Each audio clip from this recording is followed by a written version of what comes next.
नमस्कार दोस्तों, कैसे हैं आप सभी। आशा है सपरिवार स्वस्थ कुशल और आनंद से होंगे। मेरा नाम है सूरज पंत और आप देख रहे हैं एसपी रिएक्शन वीडियोज। तो सबसे पहले दोस्तों मैं आपको बताना चाहता हूं कि आज दोपहर तक तो यहाँ मौसम ठीक था और दोपहर के बाद से ही थोड़ा ऊंचाई वाले स्थानों पर अचानक बर्फबारी शुरू हो गई थी, जिस कारण से दोपहर के बाद से बर्फीली हवाएं यहाँ चल रही हैं। बहुत ज़्यादा ठंड बढ़ गई है और स्थिति बहुत खराब है। खैर, आते हैं अपने आज के रिएक्शन वीडियोज पे। तो आज का जो वीडियो होने वाली है दोस्तों, वह भगत सिंह जी की जीवनी के भाग 5 पर हम आज उसका अध्ययन करेंगे। और भाग 4 में यानी कि पिछली वीडियो में हमने जाना भगत सिंह की राजनीतिक और इतिहास की जानकारी की वजह से उनको सीधे कॉलेज में एडमिशन मिल गया। स्कूल में दिन में कॉलेज में पढ़ने के बाद वह शाम को अपने युवा साथियों के साथ स्वतंत्रता माफ कीजिएगा स्वतंत्रता प्राप्ति के लिए चर्चा करने लग गए थे और विद्यालय के जितने भी देशभक्ति के कार्यक्रम होते थे उनमें बढ़ चढ़ उनका प्रतिभाग होता था। भारत दुर्दशा, पृथ्वीराज चौहान, इस प्रकार के अनेक प्रकार के नाटकों में उन्हें प्रतिभाग किया। और जो उनके कॉलेज के प्रोफेसर थे उन्होंने भविष्यवाणी कर डाली थी कि एक दिन यह बालक अवश्य ही कोई महापुरुष बनेगा। अब देखते हैं कि आगे उनके जीवन में क्या होता है। तो भगत सिंह ने स्वयं को केवल पुस्तकों के अध्ययन तक ही सीमित नहीं रखा। क्रांति के बारे में वह अधिक से अधिक जानकारी ग्रहण करते थे। बंगाल क्रांतिकारियों का प्रांत था उस समय, जिसने भगत सिंह को अपनी ओर आकर्षित किया। उन्होंने उस प्रांत के क्रांतिकारियों से संपर्क स्थापित किया।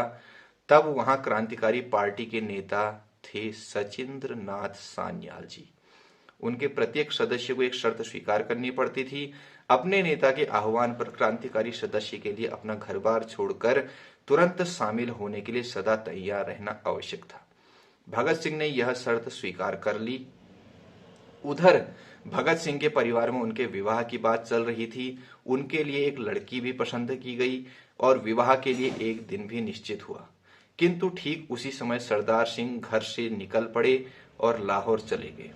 घर छोड़ने के पूर्व भगत सिंह ने एक पत्र लिखा था, मेरे जीवन का उद्देश्य भारत की स्वतंत्रता के लिए लड़ना ही है। मुझे सांसारिक सुख की चाह नहीं है। मेरे यज्ञोपवीत के समय मेरे चाचा जी ने मुझसे एक पवित्र वचन लिया था। मैंने देश की खातिर बलिदान हो जाने की प्रतिज्ञा की थी। उसी के अनुसार मैं अपनी व्यक्तिगत खुशियों को त्याग कर केवल देश सेवा के लिए घर छोड़कर जा रहा हूं। ऐसा पत्र में लिखकर वे पहुंच गए लाहौर। इस प्रकार भगत सिंह कानपुर पहुंच गए।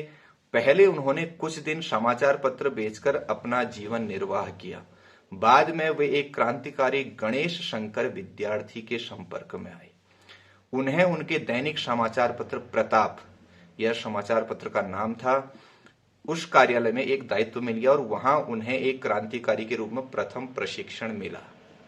क्रांतिकारी सामान्यतः अपना नाम बदल लेते थे ताकि लोग उन्हें पहचान न पाएं, और खास करके अंग्रेज। भगत सिंह भी बलवंत सिंह बन गए। उधर भगत सिंह के माता पिता बहुत चिंता करने लगे। उनकी दादी बहुत बीमार हो गई। वे अपने पौत्र को देखने के लिए बहुत उत्सुक थी। परिवार के लोगों ने भगत सिंह की खूब तलाश की और अंततः उन्हें एक दिन घर वापस ले आए। अब जो है भगत सिंह की दादी बीमार हो गई और वे अपने पोते को देखना चाहती थी, तो इसलिए खोजबीन शुरू की गई और भगत सिंह को अंततः घर लाया गया। घर में भी भगत सिंह बेकार नहीं बैठे। उन्हीं दिनों अकाली दल ने एक जुलूस का आयोजन किया था, परंतु जुलूस को रोकने के लिए जिला कलेक्टर दिलबाग सिंह ने एक आदेश जारी किया कि अकाली दल के सदस्यों को कोई भी व्यक्ति खाने पीने की कोई वस्तु ना तो दे और ना ही उनको किसी प्रकार का सहयोग करे। आदेश जारी करने वाला कलेक्टर भगत सिंह के परिवार का ही आदमी था। यानी कि जो दिलबाग सिंह कलेक्टर थे वो भगत सिंह के परिवार के ही थे, किंतु सरकारी अधिकारी होने के कारण वह क्रांतिकारियों को पसंद नहीं करते थे। भगत सिंह ने अपने गांव में आने वाले अकाली दल के लोगों की सहायता करने का निश्चय किया। उन्होंने गांव के लोगों को साथ लेकर और रात के समय अकाली दल के लोगों के लिए गुप्त रूप से भोजन की व्यवस्था करना शुरू कर दिया। अकाली दल का कार्यक्रम लगातार चलता रहा और वह खूब सफल हुआ। दिन भर गांव में देश की आजादी के बारे में चर्चाएं होती थी और जनता का इस संघर्ष में क्या कर्तव्य है यह समझाया जाता था। भगत सिंह के भी उस में व्याख्यान होते थे। कलेक्टर को जब यह पता चला कि उसके आदेश के विरुद्ध लोगों ने अकाली दल की मदद की है तो उसने भगत सिंह की गिरफ्तारी का वारंट जारी कर दिया, यानी कि दिलबाग सिंह ने। तब भगत सिंह की उम्र केवल मात्र 17 वर्ष थी। वे वयस्क नहीं थे, इसलिए गिरफ्तार नहीं किए जा सके। इससे कलेक्टर और भी क्रोधित हो गया। वह खींच कर बोला, भगत सिंह उम्र में छोटा हो सकता है लेकिन उसका दिमाग छोटी उम्र के लोगों जैसा नहीं है। तो अब अकाली दल ने जो संघर्ष शुरू किया, दिलबाग सिंह ने वारंट जारी करके उनके खाने पीने की व्यवस्था और सहयोग की व्यवस्था पर लगा दिया प्रतिबंध।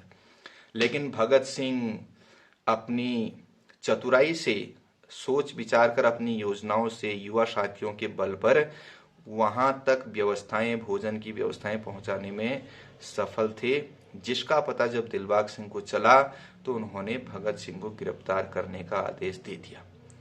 तो दोस्तों, यहाँ से आगे का जो जीवन परिचय है वह हम अगले एपिसोड में लाएंगे। इस एपिसोड में अभी इतना ही। तब तक के लिए जय हिंद, वंदे मातरम, भारत माता की जय।